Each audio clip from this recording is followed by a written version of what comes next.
Alright everyone, welcome to another episode of the RealRitchie podcast. Today I got a buddy of mine, tattoo artist, just an artist in general, Dan. Dan. Welcome.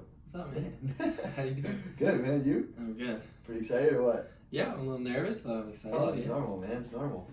So, you tattoo. I do. I guess we'll tell everyone first.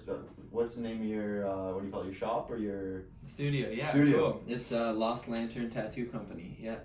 And there's two of us there. It's Alex, my friend Alex, who I've been working with now for about a year and a half, 2 years. Mm-hmm. But we've been friends and kind of close for like 4 or 5 years ever since I moved here. Yeah. She was like the first person I met here, actually.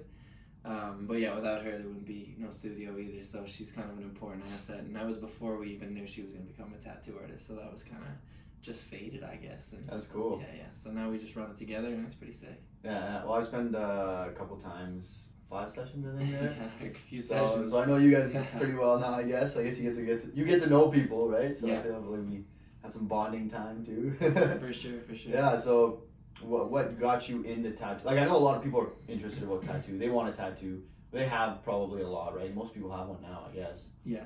What made you want to get into it? And Yeah, well, you know what, I grew up around tattoos. I was like a wild child, so I was a little crazy when I was younger, but it was about high school kind of thing. I don't think I was doing super well. It wasn't that I wasn't intelligent, and I just didn't have like a lot of interest in the school regular school thing.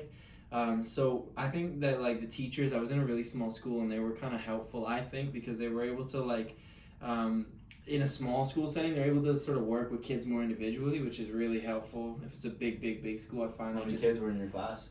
Like, I don't know if it was class, but our school had like, I think only like, a few hundred or something. Oh, like man. It was pretty small. Yeah, that's tiny. Maybe I'm wrong.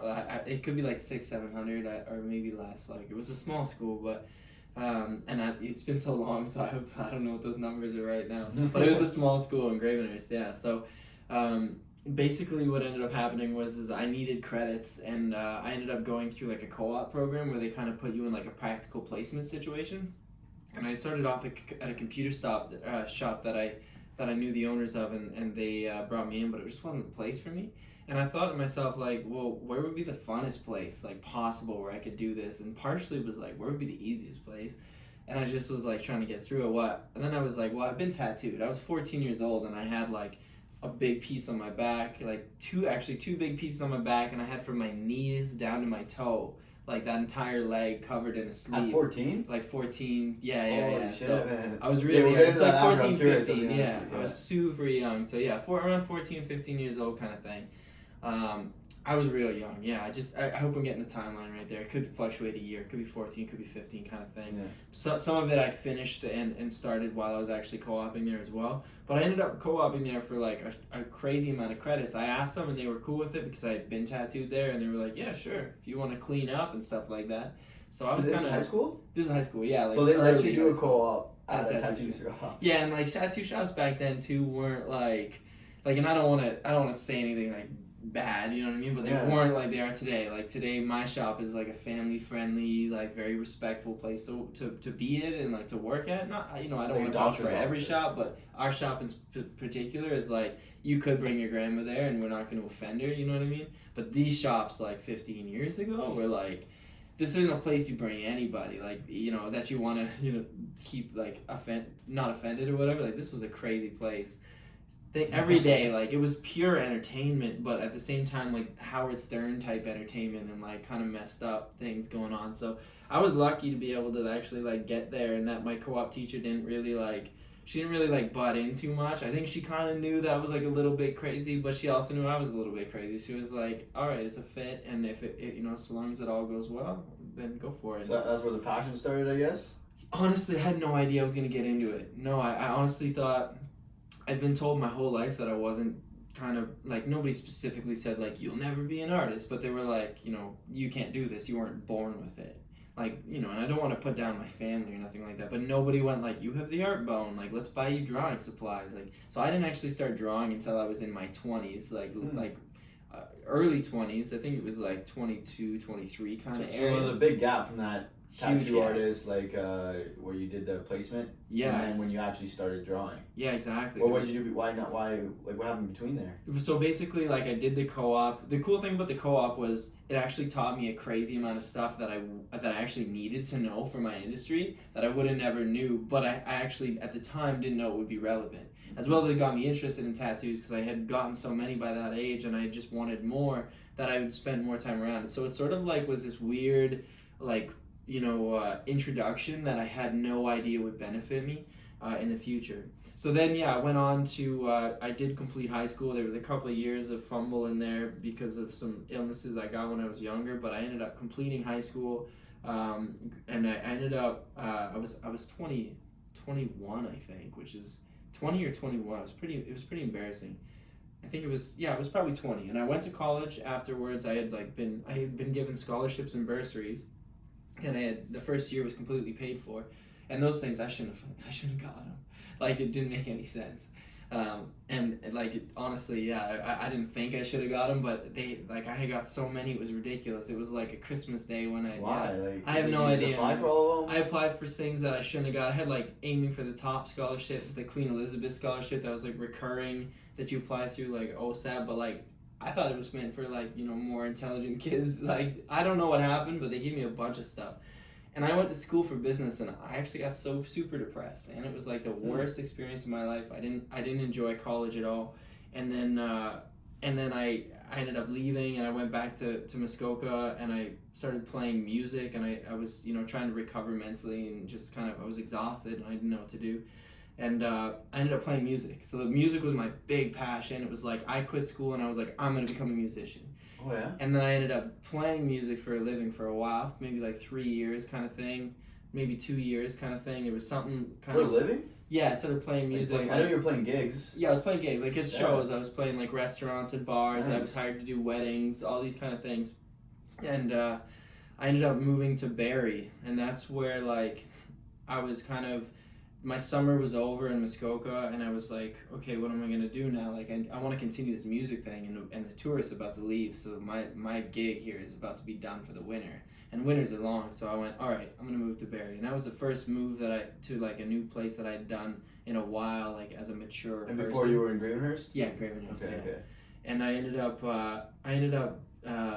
playing gigs in Barrie. My buddy Tommy Arthur happened to work at a shop called Matrix, a tattoo shop, and I messaged him and I was like, hey, can I come and visit you? Like, and he was like, come in. And the next thing you know, like, this is my new friend group, and like I'm a pretty loner kind of fellow. Like, I don't spend a lot of time with a lot of people, but like that was like a group of friends that were pretty rad at first, like that I spent a lot of time with. Like, especially ended up making real good friends with Devin Butcher. Who he's a tattoo artist that worked there, and he became pretty influential in my path and career path. So yeah, I ended up actually playing music in Barrie though still, and traveling around and stuff like that, playing music. And also I started like pretty much hanging out with Devin every day. We became best friends, and I just watch him tattoo all day. And then I started traveling with him, where I flew to Nova Scotia with him and recorded like an entire trip and made a YouTube video actually of it. Oh, really? Yeah, it's on YouTube. It's really embarrassing. I sang a song and like before it, and then it follows our stuff, but it's actually kind of fun, and it shows like that was the trip that changed everything for me. Like that trip changed my whole life, where I was like, okay, like music, I was passionate about it, but I was starting to get so many gigs at these bars, and I was starting to get met like drunk every night, party every night, get crazy. And things, I was just wild at that time, and like the lifestyle was. I just wake up somewhere else and be like, where am I? And just be like, walk out of a house somewhere else. I woke up beside an alligator, like somebody had a live crocodile, like or whatever it was, and it was in a terrarium. And I walked out, and it was like, what am I doing? It's like, and I don't want to say the details of the place I was at, because it's kind of like, I don't want people to think I'm too wild, but like I was in a weird place, and I was like, I better get out of here. It was like 4 a.m. I just deeped. I was like, this is crazy, like. So there was things that was happening where I was just like, this got a little wild, and then and I just rolled with it because I was young and having fun, and that was the way life was. So you're having fun, but you got out of it because you must have been feeling something else too. Yeah. Like, what were you feeling? Like, just I think shame, guilt, or like... Not guilt and not shame, nothing like that. Just that like I lost some passion for my career. like it turned out to be like music. I did competitions and I had a few like possibilities at breaks and a couple. I don't want to, again, like I don't like to name things or name names or try to live in the past about it, but there were some opportunities that I had that I completely squandered because of partying and stuff like that, where I might have a different life today.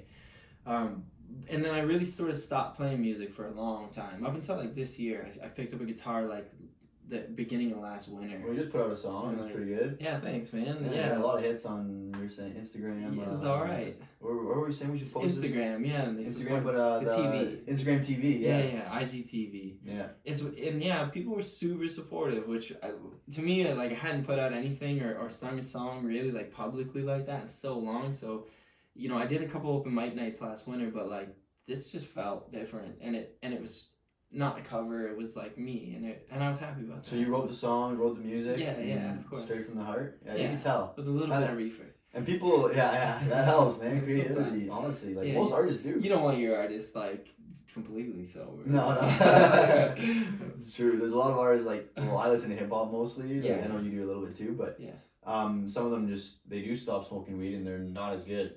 I know that sounds bad. Yeah, And like I'm not condoning like heavy drug use or anything like that, or like heavy smoking even. It's bad for you. It's bad for you. But I indulge in like the slightest bit, and I do it in a really methodical and like you know, I have an understanding with it and a respect for it, so I don't go crazy. I'm not like partying off my ass, but I don't know if I'm allowed to say that, but yeah. So I smoke a little bit, and then I just feel in a more creative place.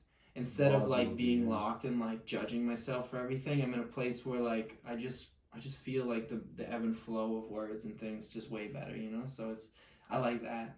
You know, it See, I get the opposite. I get anxious. Oh, okay. I get those other thoughts that you're saying, just like recurring. Interesting. Yeah. For me, it's like the other stuff is happening all the time when I'm normal. So if I throw a little bit of like something like that in the mix, I find that's when I'm at my best for like certain calms. Yeah, cool. For creativity, but not for like long-term focus. Like there's things where like I would never do it in tattoo. Yeah. Like it makes zero sense. I would you know, like if it helped, I'd do it. I don't care about judgment. It's just straight up like it doesn't help. Yeah. So I make sure that when I'm tattooing, I'm ready for a long haul.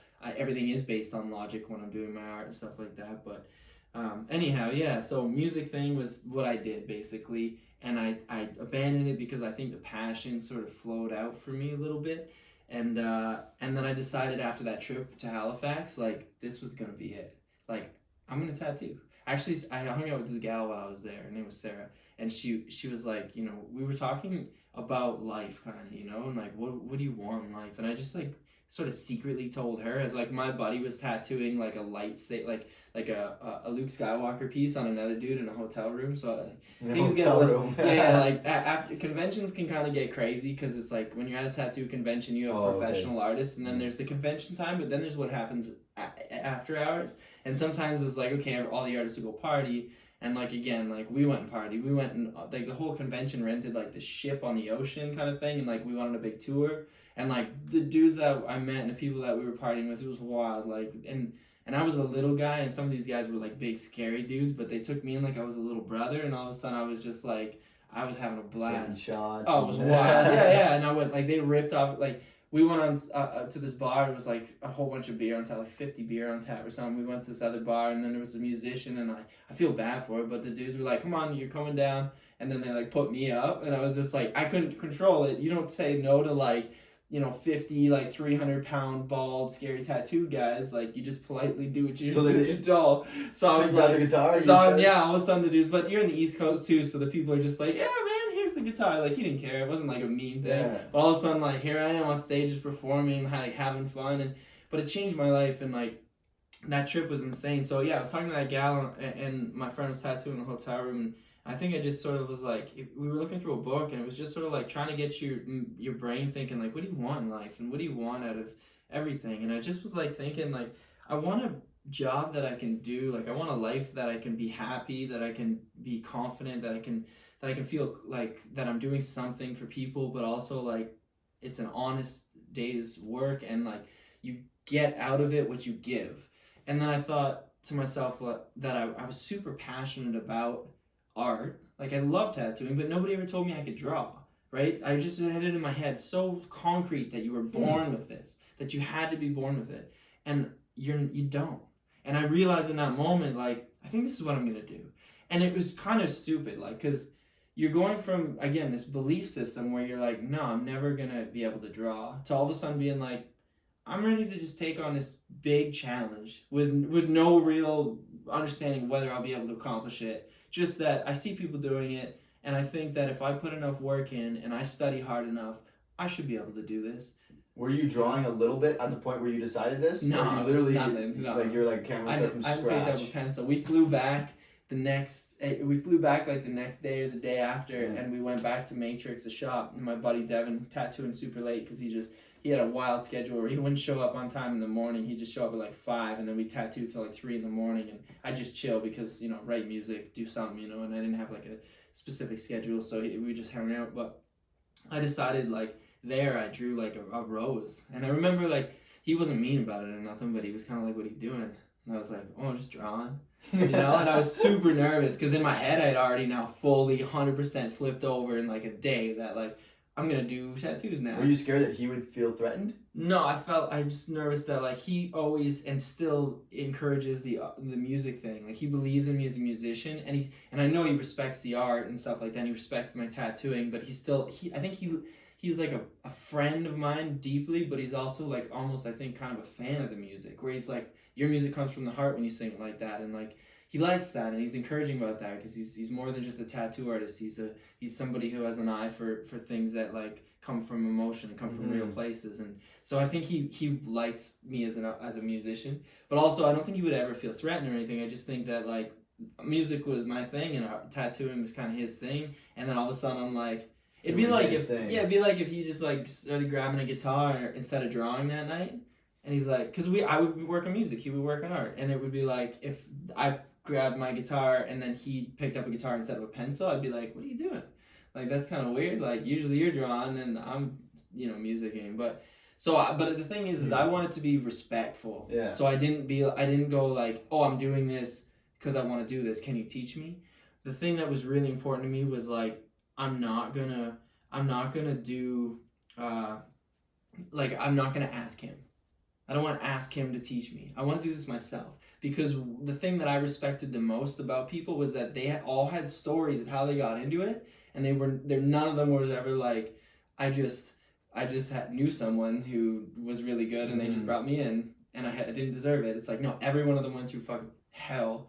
Again, I swear, I feel sorry. No, it's a hell. I've tried to be respectful. But everybody went through hell to get to where they went. Yeah. To get to where they got to. So it was like, and hell today, like, for new artists is like, I'm just going to steal a bunch of artwork online and just tattoo until I can, that's like new shitty artists now, where they're just like, I'm an apprentice, I can steal whatever. But like back then, it was like, you had to clean a shop for a year or two. You had to, like, grind hard. You had to draw your own crap, and like they weren't tracing off the internet like other people's tattoos. They were opening magazines trying to get reference photos. They were buying like tattoo magazines trying to get inspired, and the art back then wasn't like it is today. So they were part of the development of the whole thing. Like, every artist that contributed, like, in my opinion, like, throughout the years, contributed to the developing of styles that we see today, and bounced off each other until, like, now in Canada you've got like certain people that just kill it, and in the States the same way. But they wouldn't be there if it wasn't for the evolution of everybody's sort of take on new tattoos, right? So I just think that, like, I want to pay respect to everybody that came before, not too much where I'm just like bow down to every single person, but it's like, thanks for putting in the work, because your contribution to the art has changed tattooing for the better, and we've gotten to a point where it's just like extremely diverse and really beautiful, and we have a big understanding of it, and it's just way better. I used to think that's what it was when you go get a tattoo. I thought you'd flip through a book, pick something, and then you get it put on your body. Yeah, I mean, that still happens, and it's still... Before I ever, like, met you or met anyone, you know? Okay, I see. I mean, like, there are shops that are still like that, and that is like an old school recipe for like more of a sailor type shop or a walk-in traditional shop. Yeah. Still, people put out flash, but typically, like, nowadays, most shops that I know of don't do the same flash on people. Like, they won't just do like, here's my dagger, I just drew it, and then like 3 people want it, so they put them all 3. Typically, like, you put out flash and you just do it once, because we're trying to keep people's tattoos unique, right? Yeah. That's like, our shop is 100%. You do that quite a bit. You just did. I'm not gonna do the same composition, the same thing, and Alex is all unique drawings, right? Whereas I'm realism. So, I work from photographic reference, but and I'll put on like the exact photo, but I make compositions that are unique because I want it to be a unique piece, right? Yeah, why don't you talk about your work a little bit? Like how, like you just said you do realism more than, because some people do traditional, some people like color, but you do not strictly, but almost always realism. Yeah. So you like nature, animals. I do, yeah, nature. And what got you into that? Like, how did you know that was your niche? Honestly, like again, one of those basically I started working on my artwork after I decided that I moved away from like I can almost explain the development and finish the story that I was telling, where it's like I moved away from Devon actually, and we split kind of apart as buddies. Like we were friends, but we didn't hang out every day. I moved up north and decided to start drawing. And so what I initially started drawing was like stuff along his lines, which was really like illustrative and kind of like line heavy and like lots of, you know, more almost neo-traditional, but it's illustrative work. And I really like that stuff, but I found that as years and years and years went on, as I started developing my drawing, I moved out to Whistler, and then I came back from Whistler, and on my way back from Whistler, I for some reason drew this eagle, but I tried to do like a real eagle.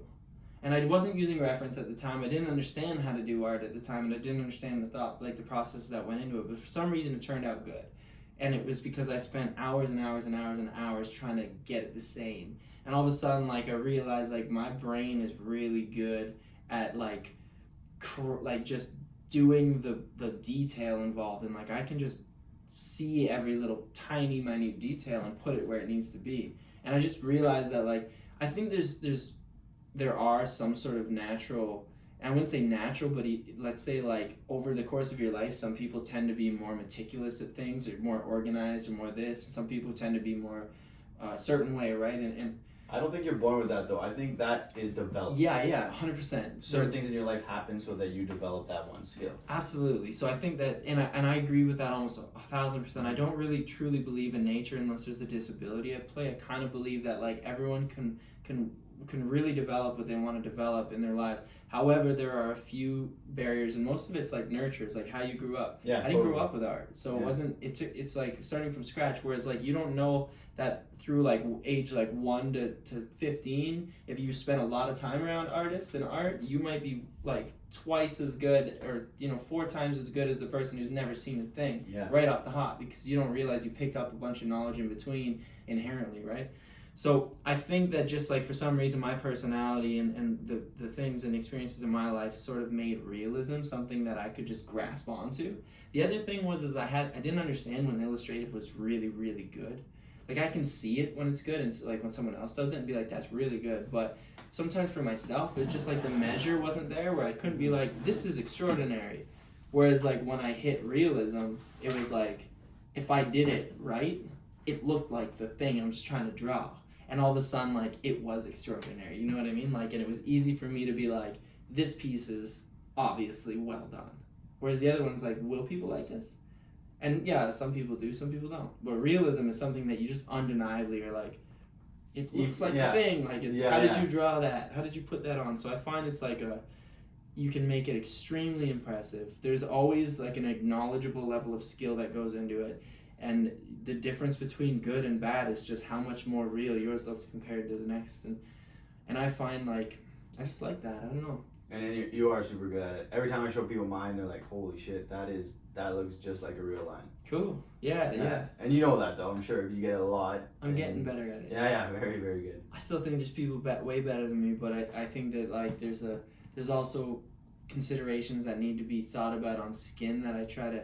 There's things that I could do for the photograph that I know would make it even more crazy, but won't hold up in a tattoo. And tattoos have limitations based on how your skin holds ink. So there's things that I know, like, I already feel like I do some crazy stuff on skin, but I feel like I could do crazier, but it wouldn't hold up. And so there's that, like, sort of... Like over time, you mean? Yeah. Once it heals. Yeah. And so there's things that I do to make sure that the piece is just gonna look good when you take your shirt off. Then I know, like, if I was on paper, I might put an extra 20 hours into certain details, but it would become blurry and like blobby, and I don't know. What's an example of that? Just for people that are listening. It's just like basically, like, in my opinion, skin is always darker than paper, like white paper. Mm-hmm. You have a value scale from absolute white to black, right? And paper is like almost always like on an absolute white or like a cream, kind of really light.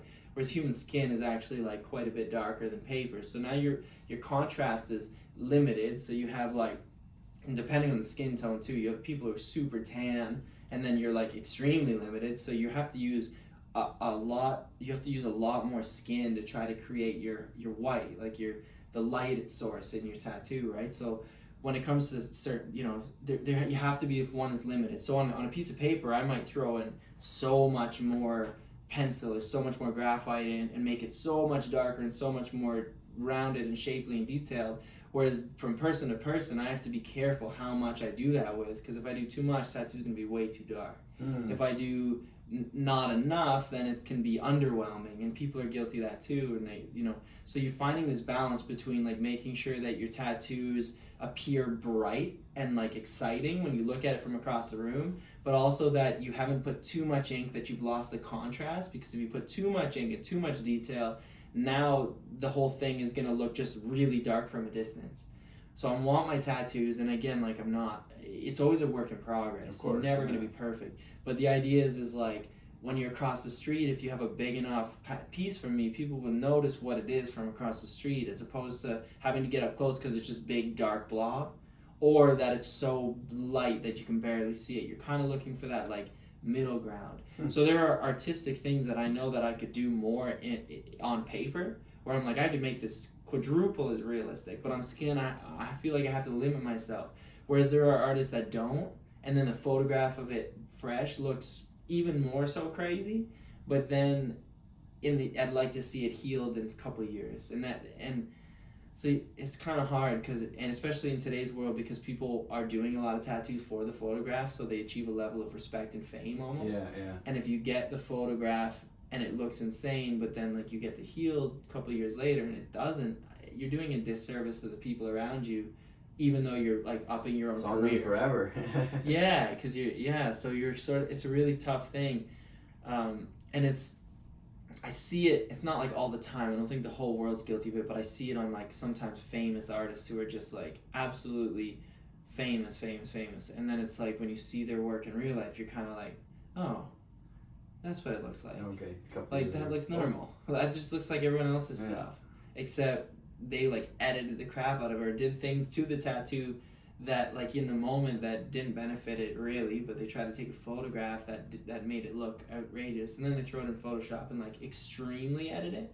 I can understand taking some saturation out, and I'm not complaining. I just think that the idea is that I try to make sure that I'm being honest about tattoos and making it last longer. Yeah, they gotta live. You gotta live with it forever. Yeah. So there's things that like I feel like I could do. Like I know that I'm capable of more detail or more this or more that, but I have to be careful, because if I go too far, tattoos won't look as bright and airy and kind of like as nice as they can look, and they'll look a little too done up, and then a little too like not enough contrast based on the skin color, like the skin tones, and it gets wild. But I think that's why I stay black and gray.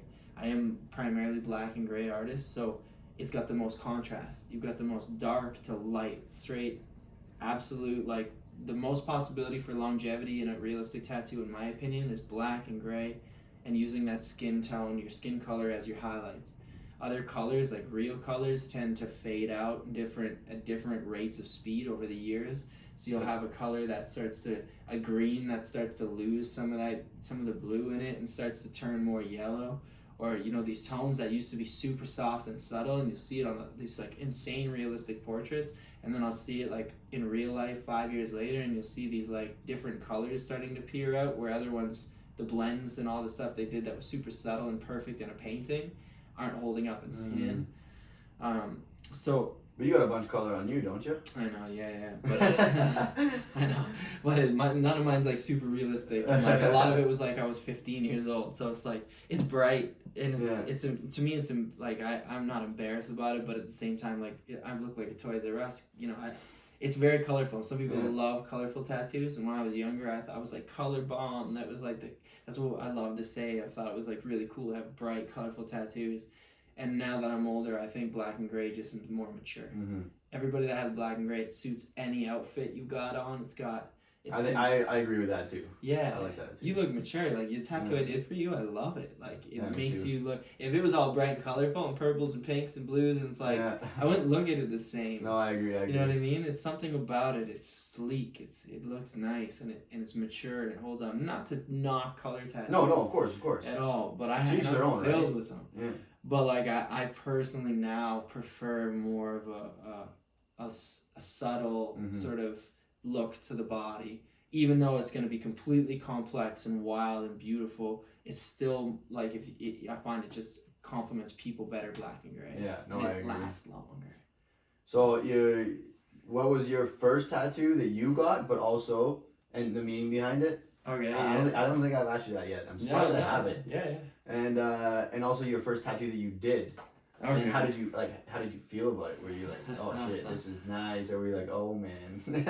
Okay, there's a few answers. Yeah. Because there's different time periods with it of importance. I think the first tattoo I got was or I received was on my shoulder blade. It's embarrassing, but after I went through a tough time. Let's see it. Yeah, you must see it. Yeah, I do. I see it. Gosh, show the camera too. I can't do that. It's gonna be. Yeah. Let's do it right now. Yeah, all right, I'll show it. Yeah, I know you guys can't see it there in the podcast, but I have no, I can't do it. No? Why? Because I gotta take off my shirt. I'm embarrassed. No, and I've got bad. You've been working out, man. You've been working out. Yeah, you're right. All right. Okay, so I have a tiger up there. Here. I'll help you. Which one? Right here? That one, yeah.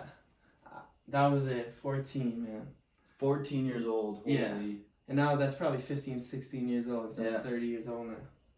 What do you think? That's cool. No, it's not. It's cool. I can definitely tell you didn't draw it age. yourself, not only because it's on your back, but my back's naked right very now. little amount of detail, I should say. I'm tattooed. I can tell it's a tiger though. Yeah. I'm trying to save that because I'm gonna cover the back more. Like I'm basically tattooed from my torso, all my legs, all the way down to my feet, and this entire arm, my entire rib cage, some of my ribs over here, but. Like that, my back is still pretty bare, so I'm like self-conscious about my back. So I'm like, that's like the least tattooed place, but also it's got the oldest tattoos. Now I do appreciate that tattoo. It's a shout out to Pete. Like I actually think old tattoos are cool because nowadays we have so many new tattoos that like it's almost kind of like how long have you been into this for? You know, like Well, it also tells a story. I 16 find years, like you're telling me the story right now about that tattoo. It's like you're reminiscing over it. You're like. I was 14, my first tattoo, right?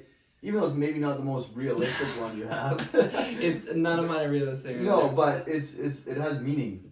And I think it's that's what convinced me actually. Like for a while, like my parents were always religious, so they weren't really into tattoos, like manipulating your body. I guess you can say. Mm-hmm. Like they're over it now. My parents were religious too. Yeah. But then I started to think. I was like, I gotta really think of something that I want forever. But then I also realized I was like. As long as it's somewhere that I'm okay with it, it'll be a story that I can tell people. Even if I like don't end up like I'll like it forever, I'm sure, because the quality is awesome. But like if it was just something random that I got out of spur, like you can just be like, I was like 16 years old. You know, I was on a trip with my friends. We decided to get a tattoo. You know, the stories go along with it. Yeah, you're right. There's like a memory. And that one, it was at the co-op shop, that one. Yeah. And it was just, but I wasn't co-op. Okay. I wasn't co-oping there at the time. This was before. They just opened. Did you get a sign by your guardian or parents? No, at the time. The guy was just like, okay. Yeah. I walked in. They were both sitting on the couch, Peter and Tony. I still like these dudes. I visited Peter. Like I was like, Peter, I'm a tattoo artist now, and he was kind of like, what? Like, and then he was like, wow, good job, you know? Because back then I did a couple tattoos in front of him, and we'll get into that. And he was, you know, he would yell at me in a nice way. Because he's like, you do straighter lines when I yell at you, so I'm just gonna. So he'd just be. I'd tattoo and he'd be like yelling. He'd be like, you little piece of shit, like straighten up. And then I'd do better for some reason. I don't know why.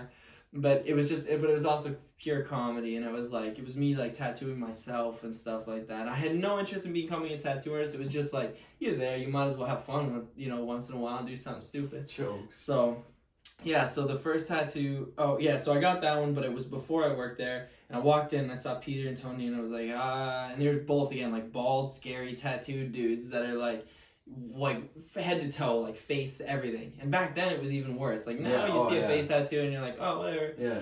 Like could be a little rapper or something. Like back then it was like probably criminal. Yeah, Like this guy's this murdered isn't someone good. for Yeah. sure. Especially from my background, my dad was a pastor. My mom was very, very, very Christian, and I grew up in churches. My parents owned a church, so I grew up in a really sheltered life, and then I had a real wild life, like really complete opposites. If they made a movie about it, it would be like black and white. It was so crazy. But anyways, and I don't want to talk too much about that publicly yet because it's like some of that stuff is really. I'll explain it later on, I think, in my life, but some of it just people would look at me wrong if I told them about my childhood too much because things were crazy, or they'd look at me different. I don't want that all the time. Yeah. But the makes you who you are though. Like, yeah, I know. Lessons. Extraordinary experiences all through my life, but some of it I probably shouldn't be here. Like I'm really lucky to be alive, but so that experience was really kind of interesting. I walked in and this was a shop where it was like. I didn't need a parental consent, but my dad didn't care because at that time my dad had backslid, like he was no longer in church, he didn't care, right? So and my dad was like he started off wild when he was young, and then he was like he straightened up with my mom, and then he ended up wild again, and now I can't say you can't tame him, like he is who he is, you know. And so I ended up getting my piece. But yeah, on the wall of that shop, it was like if your parents come to complain, or like if you're a parent coming to complain, and it was just like fuck off, and it was like it wasn't like they were gonna hear you, like they didn't care. So and there was no real laws, like it didn't matter. So it was just if you come in, you want a tattoo, we'll do it, kind of thing. And like I don't remember, like I'm pretty sure it was like something like that. They just didn't care, and they weren't gonna tattoo like I want to disclaim it because I don't want my buddy to hear it and think that it was just my perception of that shop. Yeah. I don't want it to say like they were more like this was a long time ago too. Peter was a moral guy. Yeah. I just want to say that because I still see him. He's a moral dude. He's a caring. He's a loving kind of guy. I really appreciate him, and I think that things that happened in my life were just different than other people's, and I don't think he would have tattooed every 15-year-old that walked in. And my dad did come. Like, my dad did show up, like, on the day of my tattoo. I don't think he had to sign nothing. You know what I mean? Yeah. It wasn't like that, but it was like... It was kind of like, you think your parents would care, but like, yeah, my dad won't give he won't give a shit. And it was like, sure, whatever, sounds good. But at the time, like, he'd kind of given me, like, a price, and I didn't have the money, so it was like, how am I going to get it? So, I figured out how to get it, and I got it. Well, that's a story for another time, probably. And I ended up getting that tattoo, yeah. So he tattooed on me. It was like 4 hours or something. It looks funny now, for sure. But back then, it was a pretty rad tattoo, I think. Like, that was cool back then, And the art wasn't what it is today. So it was like... It's changed. It's changed a little bit, but it's like... I still like it. It's a rite of passage for me. I don't think I'll ever cover it up, actually. I think I'll just fill up the back with other stuff and... that's what I decided, I think, because I think the rites of passage for me. He gave me permission last time. I'm really trying to be old school, respective to artists, and there's certain things that, like, to me, that I won't do, and I like to get people's permission. I know this sounds weird, but there's like a weird honor code for me. I don't expect anybody else to live by it. Do whatever you want, but for me, it's like I'm not gonna cover it up. But he was like, if you ever want to, you have my blessing, and it was like, no, I don't think I'm going to. My friend wanted to add laser beams to it one time. He's like, laser beams out of the eyes. So what is it? What's the other one? Then I got the other one, like my other one, my lower back. Oh, so that was the tiger one you said? Tiger one was lasers that to one? the eye, yeah. Oh, okay. But anyways, yeah. And then I got, like, later I got the royal flush on my lower back. It's a tramp stamp. Tramp stamp. I know. That's another reason why I didn't want to take off my back. It's like, you want to see that. But it's a big one, man. Yeah, I'll show you. Yeah. Well, I gotta see it. You see it? It's a little less. Tramp fun. stamp. Yeah, but it is. And it's like a royal flush with all my family's names on it. Oh, that's cool. That's cool. And he did that one, and then I tattooed my own leg. I put a mushroom on it. That was the first tattoo I did. So that was the second. That was like the second question. There was. Yeah. I had my leg on my lap, and I just took the tattoo machine and I started tattooing this mushroom right here. That was and then I went to school with that one, and I had shorts on. Except the other ones were covered by t-shirts, but I had shorts on, and I remember everyone would just look at me funny, because nobody else had tattoos. I was the only kid in Especially school. at that age. Other than my buddy Tommy Arthur, the kid that was at Matrix, and introduced me to Devin, and who I still talk to on a regular basis. He's like one of the only friends that I still keep up with. He's a great dude.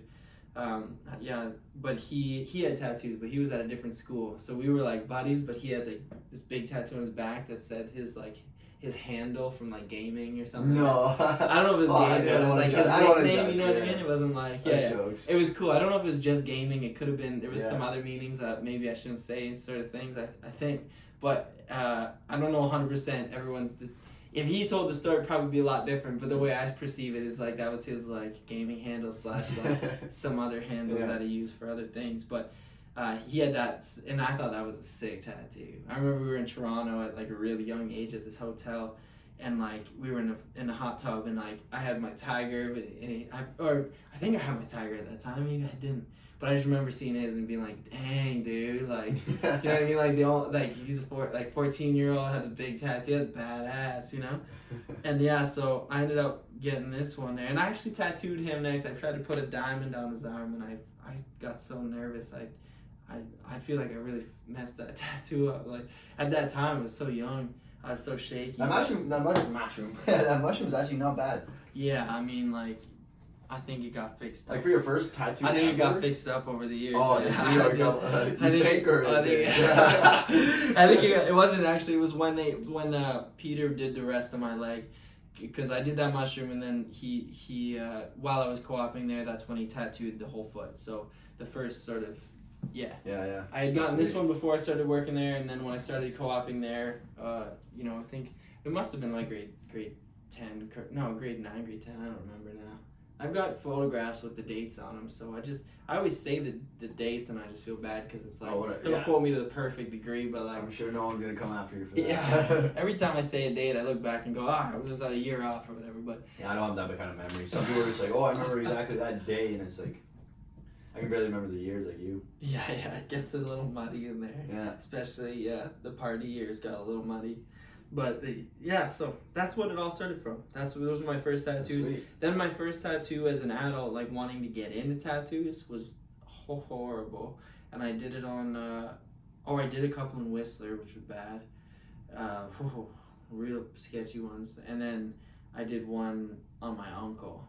And he wasn't letting up on me, and I loved the guy, but he was like, "No, you gotta do my knuckles." And it was like, I can't even do anything. Like, why do you want me to do your knuckles? So I fired up a machine. I didn't know how it worked really, but I knew how to clean, because like that's the important thing that I should note to everyone. It's like I see people doing stick and pokes, they don't know nothing about cleaning. Like I grew up cleaning, sanitizing, like scrubbing tools, putting them in like ultrasonics, throwing them on autoclaves, understanding this stuff. I'll tell you guys, I know, because I'm mental I've about been it. there, yeah.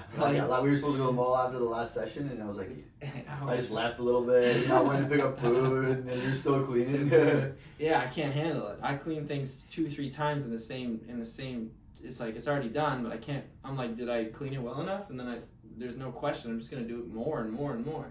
And I always clean it well enough. Like I clean it, I go nuts. Like so, but that's just. I find people are always kind of like, they're happy about it. Mm-hmm. Like if you're gonna have a weird mental makes quirk, me feel good about it. Yeah, the mental quirk that you have is better off being like hyper scared of making sure everything's clean than like being under, you know what I mean? Like just being like, it's done, perfect, get out of here. 10 minutes later, it's like I literally spent an hour like scrubbing down like a table that nothing even touched. Like I can't help it. But so the important thing to note was that I knew how to keep things clean, and I had known that because of my experience in the shop before and throughout the years. And I would tear down people's setups. I basically did apprentice work for years before I even did apprentice work for real. And so I did my uncle's, and it was he got hard rock or something on his knuckles, and boy, I screwed those up. It's cool because they look so bad. we have about like 5-7 more minutes here left. Yeah, I'm gonna go show a house, but that's one cool thing too that I thought when I went to your shop and we were chatting a little bit, talking about what I wanted, which ultimately we did something different, right? Because you were like, well, I prefer to do this, which I respect and I thought was cool. But you also said, I don't do hands. Yeah. Unless you're fully tattooed. Yeah. And what else? No neck or no face? No necks, faces, or hands. Yeah. Yeah, which there's I thought was pretty interesting. it's All old those tattoos school right now are still like they're more they're accepted now, basically, right? kind of, But yeah, kind of more so than before. But people are doing them doesn't mean they're accepted. yeah. But it was cool. I was like, you had that like ethical reasoning behind it, right? You would I did my uncle's knuckles, but he's like at that time, and he was like he's a biker. He's a big scary dude. He's full of his arms are all tattooed. He's all tattooed up. So that wasn't a moral dilemma. And he was a wild man. So it was different. But we get young people like even under 18 trying to get tattooed, and unfortunately, I just don't tattoo under 18. And I try to keep them 18 plus, and then I try to make sure they're making good decisions. Like cool, I won't tell them not to do it. Well, I will. Yeah, actually, I will. Straight up tell them not to do it. But if they decide to go somewhere else, there's nothing I can do. But they'll be like, can I get my hand tattooed or my knuckle tattooed or my head or face or my neck? And I'm like, oh yeah, but like, how's your bodysuit doing? Like, oh no, I don't have any tattoos. And it's like, so you want to start with your hands, necks, and face. Now, I know that in 10 years, this will be a normal place. This will be normal. So what I'm saying right now will eventually become like, oh, that was a dumb way of thinking. Ha ha ha. But the old school way of thinking, the way that I came up and got taught, was like, you don't do that until you earn the right to. Like, you don't do your hands, you don't do your necks, you don't do your faces. Because one, you want to get a job, and people will judge you for it. I judge people for it. If you got just your hands tattooed or just your face tattooed, I judge you for it. I'm sorry. I'm not going to say, I'll still be your friend. I'll be polite to you. But, like, I'm kind of like, what a silly decision. Like, it seems... You know what? Like, as weird as it sounds, like, I don't sound like a judgy person, but I agree a little bit. Yeah. It's like you could get something anywhere else, right? Like... Yeah, 10 years, though, from now, this will be like, wow, what an old man way of thinking. Yeah, you know what I mean? But, and I don't care. The point is like 10 years from now, you ask me to do it, I still won't, because I'll have an old man way of thinking, and that's just the way it is, and I don't care. It's how I was taught. And if I teach somebody, then I hope that they pursue that same sort of path. Because one is like, it's not even just about whether you get the job. I honestly don't care. And if somebody will hire you with your hand tattoos, fine. There's something really honorable to me about earning it, and I think they're actually really cool. I like neck tattoos, I like face tattoos, I like hand tattoos. But I think there's something kind of neat about earning it by doing the rest of your body first and then going there.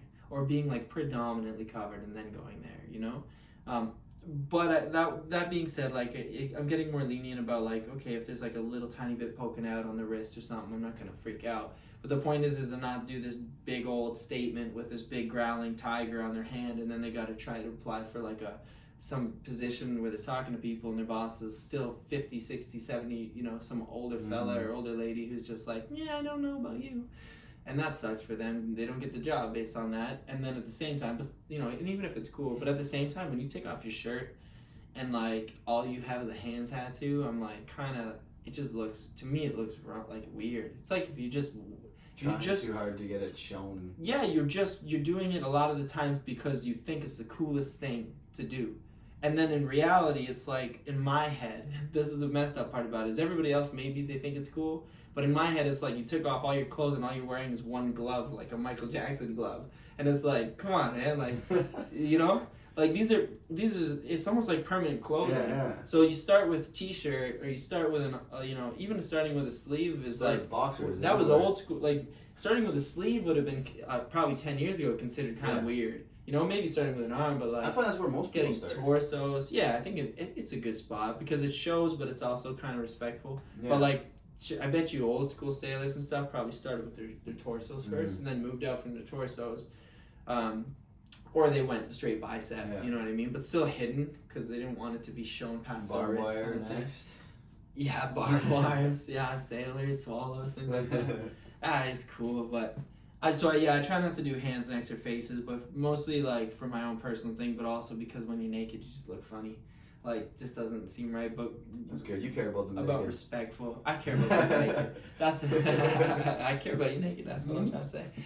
But yeah, no, I think respectfully, like I try to look out for the job and all for their future. If we might actually. History is just so weird because like we can see what happened in the past and hope that we have an insight to the future. But maybe this is one of those things where face tattoos don't ever actually gain like real respect. And if you have some stupid face tattoo because your favorite rapper who really wouldn't make it in any other career and he's the one in a million possibilities who made it in rap, But if you think that that's a cool thing to get, like, I just don't like. Yeah. I just don't think it's cool. It's risky. Yeah, it's risky for your life if you're not Your actually gonna life. make it. Yeah, you're not gonna make it, and now you just look like a gangster. Yeah. But anyways, that's that. No, that's awesome. Well, Dan, I'm gonna have to wrap it up though. So Hey. yeah, I appreciate you coming in though, dude. Yeah, Thanks, man. thank you, man. Thanks for having me. This is kind of fun. So what's your Instagram handle? Because Okay. a lot of people actually know you as that. They're like, who's your artist? I'm like, Dan, and they're like, They don't know me. and As I'm like, that. Lost Lantern, Yo, Birch Wolf. People don't. I Is it- do that at a bar and stuff. Yeah, I'll just be like, they're like, hey, Birch Birch Wolf. Wolf. I'll be like, hey, I'm actually Daniel. Yeah. Yeah. So Yeah, it's no. like at Birch Wolf. At Birch Wolf, yeah, like a birch tree mixed with Yeah. a wolf. It's all one, so at Birch Wolf. And that's where they hit you up if they want to get a tattoo or Yeah. get a. Yeah, send me a message on there, Yeah. and I'll, let me know your idea, kind of thing. And then my partner is Alexandra the Great. At Alexandra the Great, I throw her That's in a sweet too, name. because she's got Yeah, of sweet course, stuff yeah. too. In her own style, we both complement each other's because we have different styles. But yeah, that's it. That's awesome. Thanks, man. Well, once again, thanks everyone for listening to Real Richie Podcast. Like, subscribe, comment if you can. That'd be awesome. Rate whatever stars you think it's worth rating. So, talk to you guys later. Take care.